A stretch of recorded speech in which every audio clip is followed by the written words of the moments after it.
Hello friends, welcome to Vino's crystal kitchen. எல்லாருக்கும் ரொம்ப ரொம்ப பிடிச்ச சுவையான முட்டை புளிக்குழம்பு வாங்க எப்படி பண்ணலான்னு பார்க்கலாம்.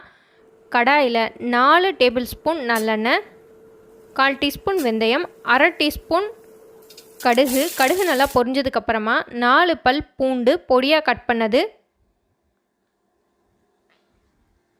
கூடவே 1/4 டீஸ்பூன் பெருங்காயத்தூள், 2 கீரிய 3 பச்சை மிளகாய், பூண்டு லைட்டாக கலர் சேஞ்ச் ஆன உடனே 10 சின்ன வெங்காயம்,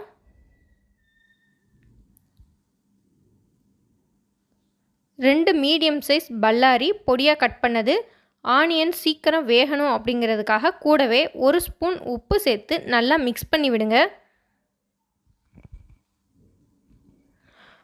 ஆனியன் இந்தளவு வதங்கினதுக்கப்புறமா கலருக்காக Kashmiri chilli powder 1/2 teaspoon, 1/4 teaspoon மஞ்சள் தூள், 2 ஸ்பூன் குழம்பு மிளகாய்த்தூள் சேர்த்து நல்லா மிக்ஸ் பண்ணி விடுங்க. உங்ககிட்ட குழம்பு மிளகாய்த்தூள் இல்லைன்னா 1 ஸ்பூன் சில்லி பவுடர், 2 ஸ்பூன் மல்லித்தூள் சேர்த்துக்கோங்க. 3 மீடியம் சைஸ் தக்காளி பொடியாக கட் பண்ணதையும் சேர்த்து நல்லா மிக்ஸ் பண்ணி விடுங்க. தக்காளி இந்த அளவு வதங்கினதுக்கப்புறமா ஒரு சின்ன எலுமிச்சை அளவு புளி ஊற வச்சுருக்கேன், அந்த தண்ணியும் சேர்த்து நல்லா மிக்ஸ் பண்ணி விடுங்க. கிரேவிக்கு தேவையான தண்ணி சேர்த்துக்கோங்க.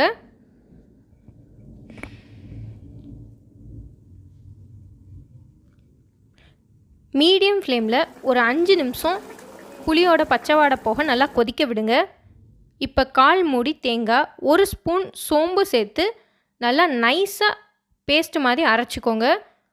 தேங்காய் விழுதையும் சேர்த்து கூடவே கொஞ்சம் தண்ணி சேர்த்து நல்லா மிக்ஸ் பண்ணி விடுங்க. இந்த ஸ்டேஜில் உப்பு பார்த்து சேர்த்துக்கோங்க. 5 நிமிஷம் மீடியம் ஃப்ளேமில் வச்சு கொதிக்க விடுங்க. முட்டை கிரேவி, முட்டை பிரியாணி செய்யும்போது தேங்காயோட சோம்பு அரைச்சி ஊற்றிக்கோங்க, இல்லைன்னா சோம்பு தூள் சேர்த்துக்கோங்க. அப்போ தான் ஃப்ளேவர் இன்னும் நல்லா இருக்குங்க. லோ ஃப்ளேமில் வச்சு முட்டையை உடச்சி ஊற்றிக்கலாம். நான் இன்றைக்கி 4 முட்டை எடுத்திருக்கேங்க. ஒரு 5 நிமிஷம் மூடி வச்சிடலாம். பொடியாக கட் பண்ண கருவேப்பிலை தூவி ஒரு 5 நிமிஷம் அப்படியே மூடி வச்சுருங்க. 5 நிமிஷத்துக்கு அப்புறமா ஓப்பன் பண்ணி பார்க்கலாங்க. சூப்பரான கமகமன்னு வாசனை செமையாக இருக்குங்க. இப்போ முட்டை உடையாமல் லைட்டாக கிளறி விடுங்க. இட்லி, தோசை, சப்பாத்தி, சூடான சாதத்துக்கு ஏற்ற ரெசிப்பிங்க. 1 நிமிஷம் கொதித்ததுக்கப்புறமா அடுப்பை ஆஃப் பண்ணிடுங்க. சுவையான முட்டை புளிக்குழம்பு ரெடி ஆயிடுச்சு. இந்த ரெசிபியை வீட்டில் ட்ரை பண்ணி பார்த்துட்டு உங்களோட அபிப்பிராயத்தை என்னோட கமெண்ட் பாக்ஸில் தெரிவிங்க.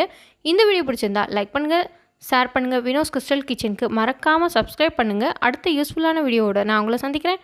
By bye friends.